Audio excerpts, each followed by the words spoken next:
my name is Elaine Power, and I'm the Clinical Director of the KenStarrMDWellness Group. Today we're going to be talking about EMDR, one of my absolute favorite subjects.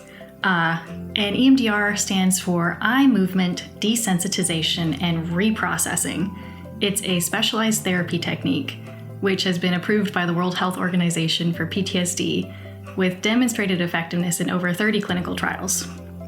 It works by using back and forth eye movements or some other form of bilateral stimulation in a therapy session, which actually allows us to change the way things are stored and written in the brain.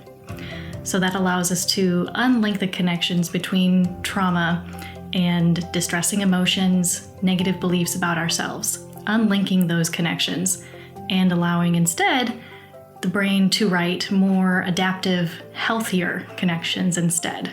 And the exciting thing is, it's not just helpful for trauma. As you can imagine, it's also very effective with depression, anxiety, and substance use.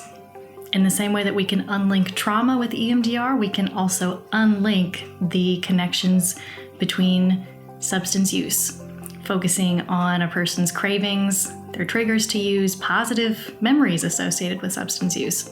We can use EMDR to unlink some of those and instead start rewriting healthier, more positive behaviors instead. Potential side effects of EMDR. That might include an initial intensification of distressing thoughts or emotions, which you and your therapist will talk about beforehand to make a plan to deal with that if that comes up. Potential benefits?